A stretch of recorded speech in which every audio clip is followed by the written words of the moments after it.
I'm Suma Katauka and you are watching NewsX World. Let's take a look at some of the top stories. U.S. Presidential Envoy Steve Witkoff will lead a delegation to Egypt to join Gaza ceasefire and hostage talks. According to Egyptian Foreign Minister Badal Abdelati, as Qatar's Prime Minister and Turkish delegates will also participate in the third day of negotiations on the indirect talks between Hamas and Israeli representatives. Swedish climate activist Greta Thunberg has claimed that she was kidnapped and tortured by Israeli forces after being detained with 478 others from the Global Smooth Flotilla, which attempted to deliver aid to Gaza, according to statements made at a press conference. Meanwhile, according to UN reports, Israeli shelling in Gaza continues despite U.S. calls for pause during ongoing ceasefire negotiations in Qatar.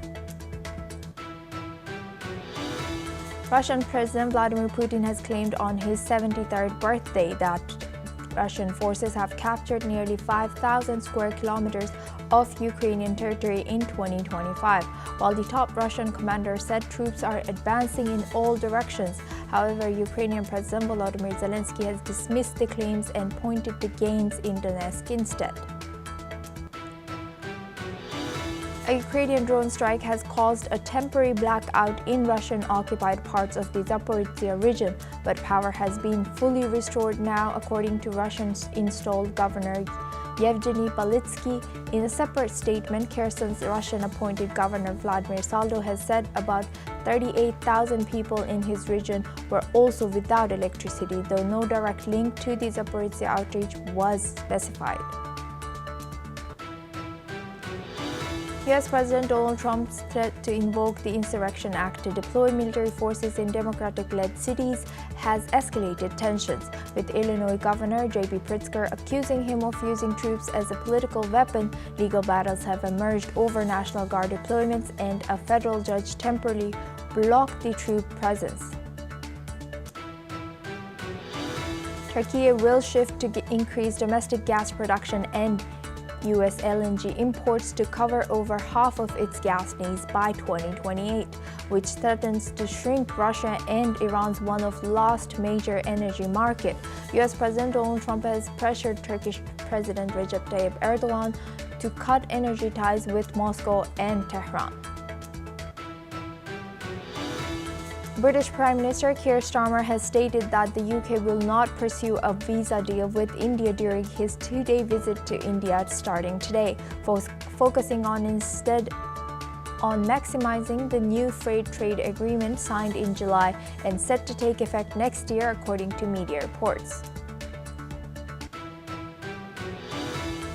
Taiwan has reappointed former Economy Minister Lin Hsien as its envoy to this year's APEC summit in South Korea, marking his second consecutive year representing Taiwan in the key international forum. Lin, who also led Taiwan's delegation back in 2005, will attend under the name Chinese Taipei due to China's political objections.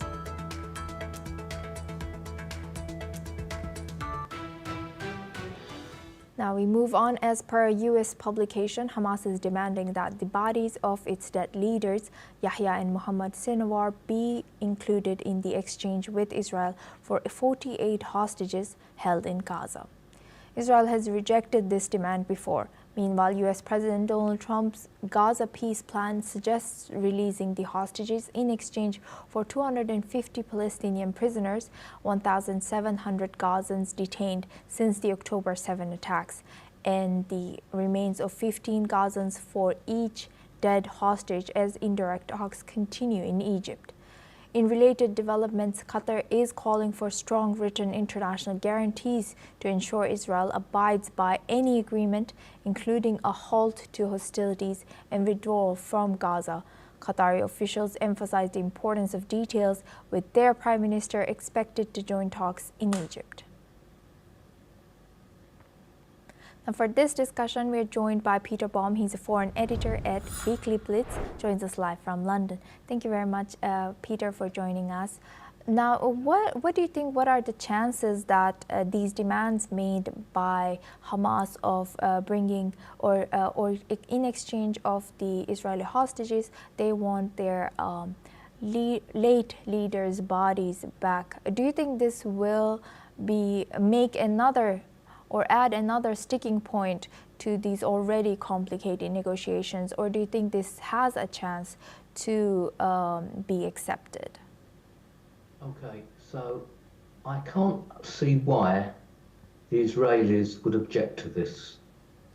It would be, if this is the sticking point, um, stopping the Trump plan from coming to fruition, then I think the Israelis are making a mistake. There is absolutely no reason why they shouldn't hand back the bodies of those former Hamas leaders. It's one demand, and I think the Israelis should acquiesce to that demand. I think the major sticking point, however, is the fact that Hamas have not yet accepted that their force as a military force will have further influence in the reconstruction and running of Gaza.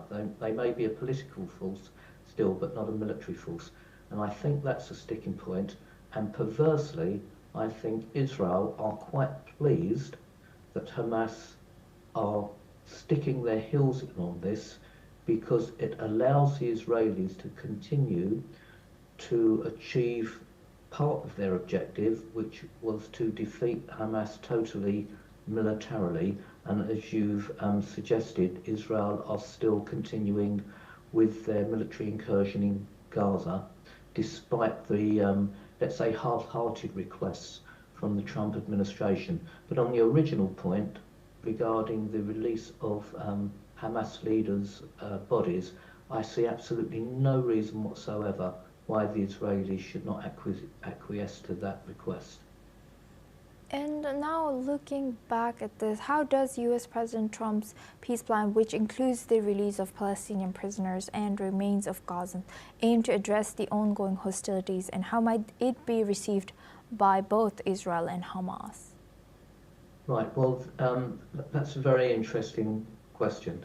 Regarding the bigger number of hostages, in the past, Israel has released hundreds of Palestinian prisoners, albeit those that have been sentenced and convicted of murders, etc.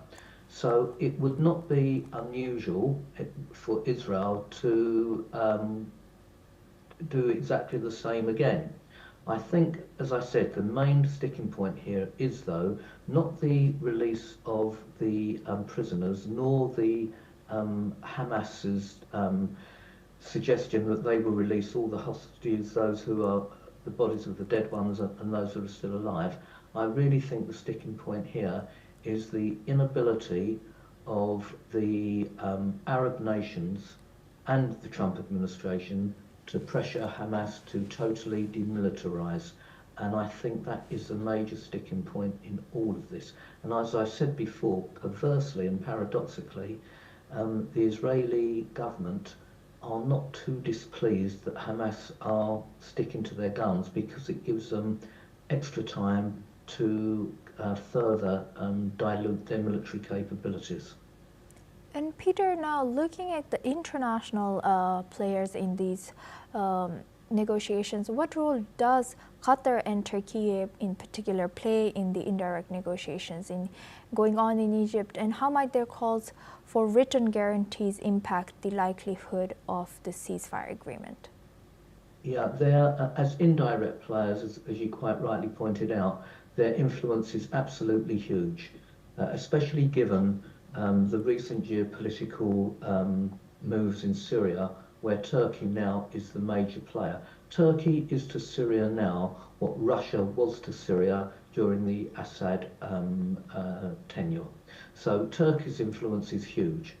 Qatar also, simply because of its wealth derived from liquefied natural gas and oil, and the influence that she has distributing that wealth to various players, it's greatly influential. And I'm surprised about one thing, though.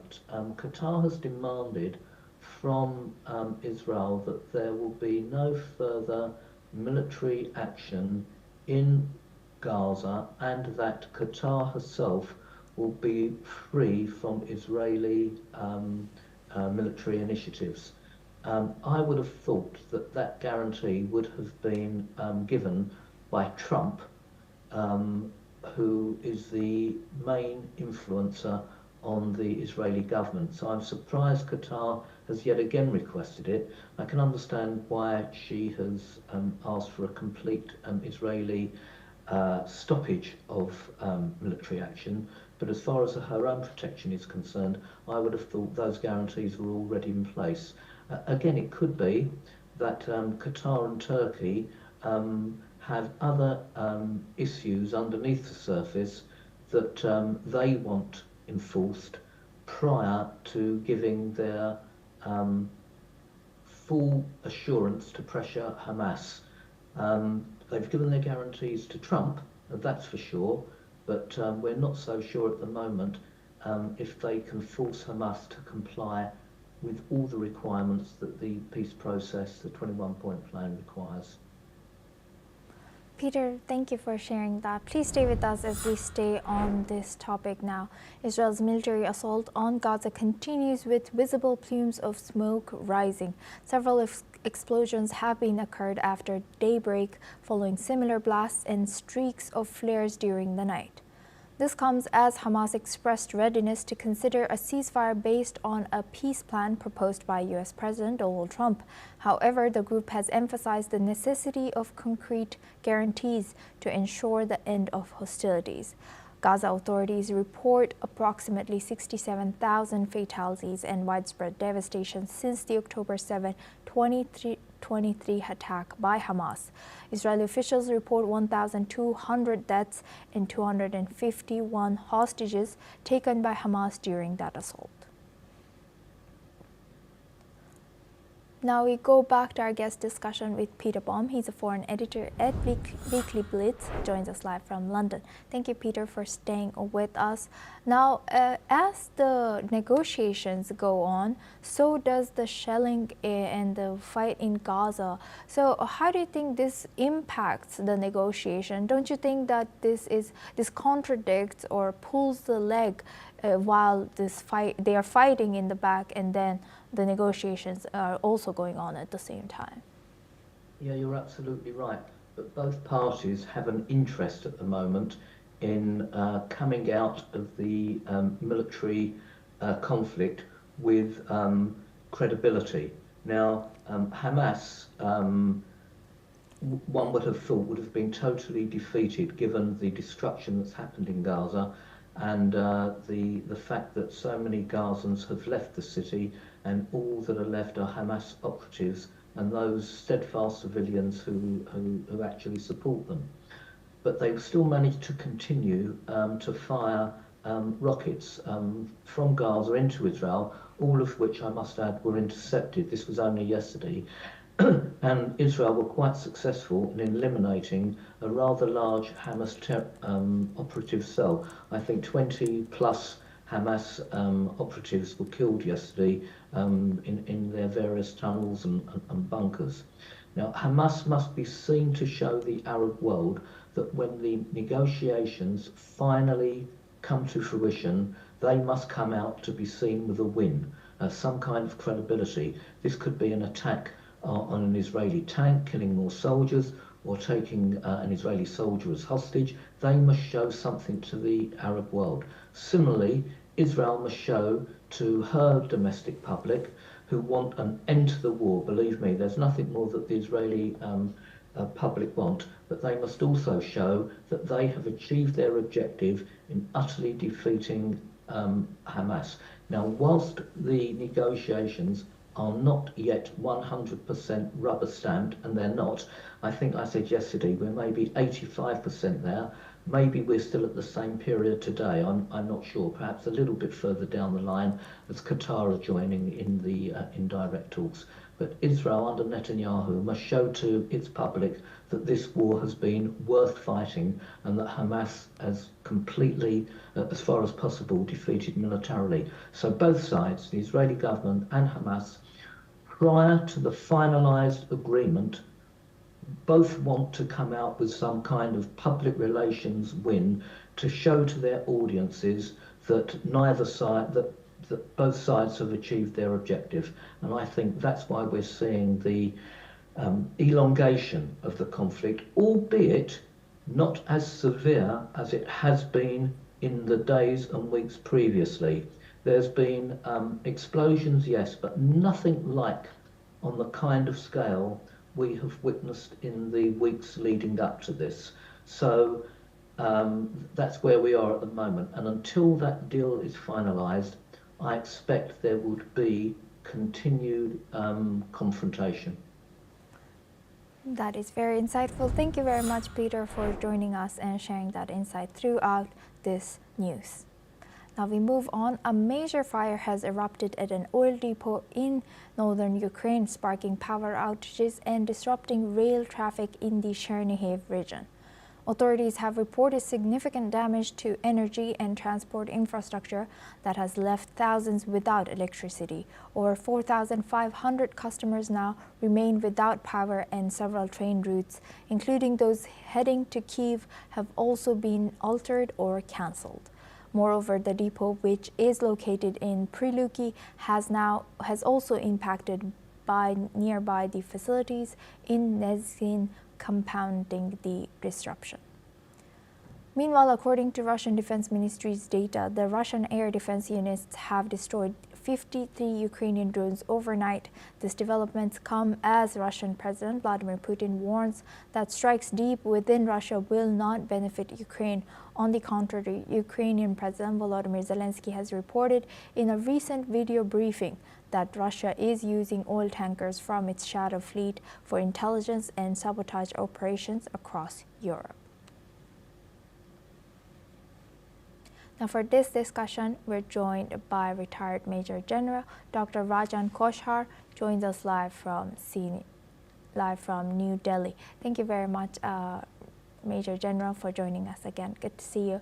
Now, looking at this news coming in from both sides, Russia claims something, especially yesterday or today it was President Vladimir Putin's birthday. He claimed that there was 5,000 kilometer square gains, and then now which was denied by Ukraine. And now these news coming in. How do you think information warfare is playing part in this? What are we to believe?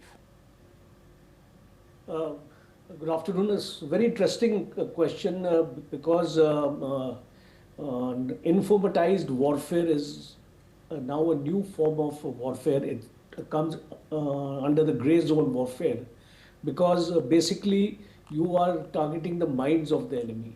Because when a war goes so long and so prolonged, it's not only the battles on the ground which will matter, the battles of the mind will also matter. And that's why, if yesterday's news is to be believed, which I read in the print media, was that Ukrainian soldiers are abandoning their position and retreating in light of the advances of the Russian army. What we have been seeing, if we take a pragmatic look, see, Putin may say anything, Zelensky may say anything, but what is the situation on ground? Because as a military analyst, multiple sources of information I would like to go into before making a statement. So when I go through multiple sources of information and try to corroborate what is happening on the ground, it is certainly a fact that Russians have made advances, especially the western part of Donetsk, Kherson area, Zaporozhye area, and some extent in Kharkiv. So if these reports are to be believed, then certainly, of course, one can say 5,000 kilometers, it may be actually only 2,000 kilometers, square kilometers. So that veracity of the extent of capture or the extent of ingress into Ukraine will always be a point of debate. Second aspect is where is the war going? Uh, the war has been escalated by Russia, especially after the communication and the talks have actually failed. And President Trump has tried to bring about certain things, but the ground reality is that this war will not stop until and unless Zelensky accepts defeat, which, due to his nationalism and due to the uh, wishes of the people of his country as well as European Union, because European Union and NATO also does not want him to lay down his arms.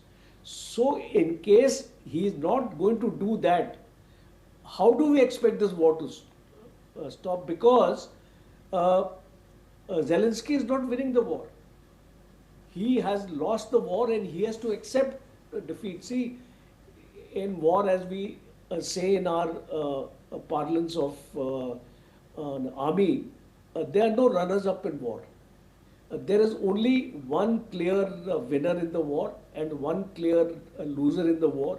And it is apparent here that Russia is winning this war. And in case Zelensky wants to prolong it, yes, of course he can prolong it because the Western powers will continue to supply him, and of course their arms industry is also going to benefit because today United States has a huge arms manufacturing industry and it thrives on conflicts only. So it is not in the interest of the United States also in the long term to see that this conflict comes to an end, because United States is not fighting the war. Ukraine is fighting the war, so it's like a proxy war for the United States, and Ukrainians are getting killed by the day, and that is why the morale of the Ukrainian army has been affected, and that's a very, very serious aspect of this warfare, because a time will come. See, it's almost 4 years you are fighting the war. Which army can fight a war for 4 years, you tell me? It's Yes. very, very difficult to keep a soldier motivated to fight a war for such a long duration, and especially when you know that you are losing the war. So I think the voice of the people must be heard by Zelensky, and he must come onto the table, discuss and accept the loss of territory, because Russia is not going to give him back any of the captured areas, but certain areas may be got back, like Kharkiv areas, Sumy areas, because these are the areas I have come to understand that Putin is quite agreeable in giving it back. But as far as the Donetsk area is, I think that is non-negotiable, especially because of Russian ethnicity of people who are staying here and a land bridge to Crimea. So that I think is the red line for Russia. It is not going to compromise. So I'll sum it up by saying that this war is or should not be prolonged, because it will be at the cost of unnecessary lives of people and no tangible gains Zelensky is going to achieve by prolonging this war, because he is not going to win this war. He is fighting a losing battle, and prudence demands that he comes on the table and negotiates for a ceasefire. And Major General, also, how do you respond to Russia's condemnation of if the European Commission were to use frozen Russian assets as collateral for loans to Ukraine? See, I don't think these frozen assets, I think, when they come on the table, they will have to release these assets, because they cannot be frozen for long, because in case you are having a settlement, if Russia is willing to stop the war, then all these sanctions on Russia and the freezing of assets also will have to be negotiated, because after all, these are Russian assets. They are not European assets, and you cannot freeze them permanently, because a time will come when you will have to negotiate. Possibly it becomes a negotiating tool also for Ukraine and the European Union to negotiate a certain loss of territory which Russia may be inclined to give them back. As I actually mentioned, that in case these negotiations take place, Russia may be inclined to give the areas of Sumy, the areas of Kharkiv which Russia has captured, because Russia really does not have too much of interest in these areas.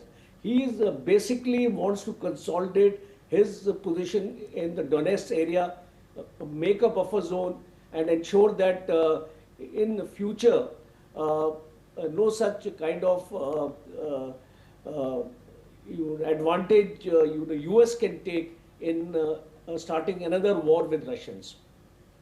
With that, I would like to thank Major General Dr. Rajan Kochhar for joining us and sharing that insight throughout this topic. Now we move on. Australian Prime Minister Anthony Albanese has raised concerns over the recent deadly outages of Optus's emergency call number with Singapore's Lawrence Wong during a bilateral meeting in Canberra on Wednesday. The two back-to-back outages last month affected thousands and were linked to 4 deaths due to delayed emergency aid. Wong has emphasized that Optus and Singapore Telecommunications must act responsibly, comply with Australian laws, and cooperate fully with the ongoing inquiry. Singtel's CEO recently met with Australian authorities amid calls for Optus CEO Stephen Rue to resign and for the company to lose its operating license. The two leaders also agreed to deepen defense cooperation, strengthening economic ties, and collaborating on climate change, pandemic preparedness, and AI, as well as emerging technologies. Let's listen into both the leaders. We also discussed the recent Optus emergency service outages. We had a constructive conversation. I thank very much Prime Minister Wong for his words of condolence for those who were impacted with their families. I understand fully the anger, frustration, and outrage at what has happened. Because if this were to have happened in Singapore, I would feel the same. So from that point of view, we understand the sentiments. I've extended my condolences to those impacted by the outage, including the family members and loved ones of those who lost their lives, which is tragic. And all I can do is to say, from a government's perspective, we expect our companies to act responsibly. And we will certainly expect Singtel and Optus to comply fully with the laws, to do whatever they can to cooperate with the investigation. I'm sure they will do so. And hopefully a conclusion will come through very soon on the outcome of the investigation, what went wrong, and steps can be taken expeditiously to rectify them. Now we move on. Ecuadorian President Daniel Noboa has escaped an injury when his car came under attack by a crowd throwing rocks. 5 people were detained after Noboa's motorcade was surrounded by around 500 protesters angered over the president's removal of fuel subsidies last month. Noboa has said that his government would not tolerate such attacks. Later, at a student event in Cuenca, Noboa urged people not to follow the bad example of those who tried to attack his motorcade. Let's have a look at what the Ecuadorian president, Daniel Noboa, has said. No sigan los malos ejemplos como los que en el camino nos querían parar para que no esté yo presente en este evento con ustedes y trataron de agredirnos. Esas agresiones no se aceptan en el nuevo Ecuador. La ley aplica para todos y trabajo todos los días para que poder darle a cada uno de ustedes mayores oportunidades, para que ustedes tengan un mejor futuro y no vamos a permitir que un poco de vándalos eviten que nosotros trabajemos por ustedes. Muchas gracias. En el estadio aparecieron 500 personas y estuvieron lanzando piedras y obviamente también hay signos de bala en el carro del presidente. Gracias a Dios nuestro presidente muy firme, valiente, sigue adelante, está haciendo su agenda con normalidad.